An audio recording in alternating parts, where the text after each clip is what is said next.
E aí, meninos, eu sou o Dante Velloni do programa História da Arte Online. A pincelada de hoje vai ser sobre a arte na Roma Antiga. Roma Antiga ou Roma Pagã ou Roma Imperial. Império Pagão que caracterizaria melhor o tipo de atividade, o tipo de comportamento que os imperadores tinham diante, seja do público, seja diante da sua mitologia. Roma foi fundada aproximadamente 700 anos antes de Cristo pelos etruscos. Até 500 anos antes de Cristo foi um reinado, foi administrado por pequenos reinos.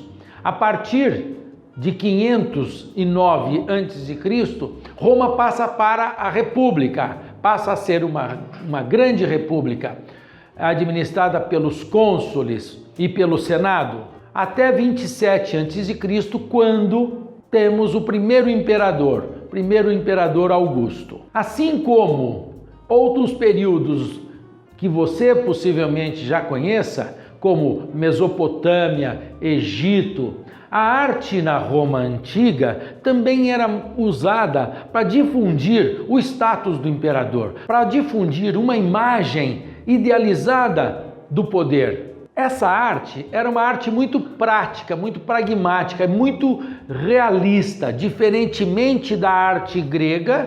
A arte romana é muito realista, enquanto a arte grega é idealista, isto é, os gregos constituem um padrão de beleza ideal, inatingível. Os romanos, por sua vez, passam a trabalhar a imagem exatamente como ela é na realidade. Obras como, por exemplo, o Coliseu, você sabe que foi produzida para receber 50.000 pessoas, num tempo que havia grande dificuldade para que todos se alimentassem. Uma cidade de Roma, no século I depois de Cristo, com 1.600.000 pessoas, era muito grande e precisava ter uma administração eficiente, com uma estrutura de manutenção muito grande. Mas com o êxodo do campo e a superlotação da cidade, a plebe passa a reivindicar serviços e atendimento do império, e não era possível fazê-lo para todos. Portanto, o imperador institui a ideia daquilo que conhecemos de política do pão e circo, isto é, oferece para a plebe o mínimo necessário para sua subsistência e ofereça-lhe divertimento. Portanto, essa plebe necessitada vai ter um momento de alívio, terá um momento de conforto, mesmo que seja emocional, embora estivesse assistindo a cenas de grande violência. Roma, como república, surge a partir do século V a.C., isto é, 5 a.C., e se estende até 27 a.C., quando aqui tem o primeiro imperador. Nesse período do império, há grande expansão para o Oriente Médio. Por exemplo, na região da Judéia, onde nós temos a Palestina. Nessa região, por exemplo, vai haver uma grande resistência à invasão do Império Romano. E Cristo é um homem que está lá entre esses resistentes e morre em função da liberdade do seu povo.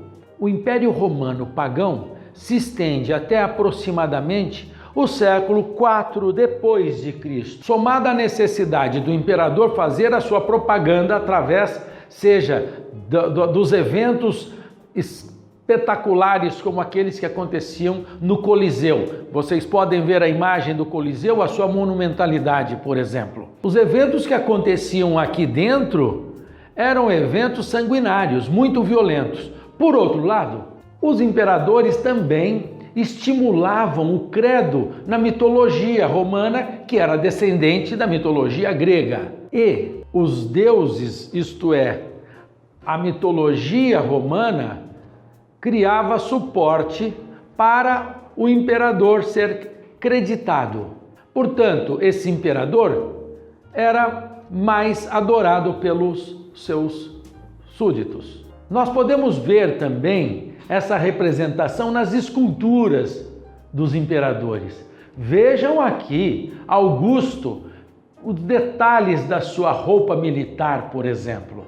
Portanto, o imperador desejava ser visto quase como um intermediário entre as questões terrenas e as divindades. De alguma maneira, então, o Império Romano, através dos seus imperadores, conseguia conciliar aquilo que era violento, concreto, realista, com aquilo que era mais sublime, que era a poética na arte romana. Você deve ter percebido que nessa pincelada nós falamos muito das questões históricas. Isso fizemos porque, sem a compreensão desse contexto que articula toda a política, toda a administração imperial, nós não compreenderíamos a arte, que é fruto dessa administração e desse contexto imperial. É isso aí, meninos. Espero que essa pincelada no contexto histórico, conjuntamente com a arte romana, tenha aguçado sua vontade de compreender e saber muito mais sobre a história da arte. É isso aí, meninos. A gente se vê na próxima pincelada. Até lá!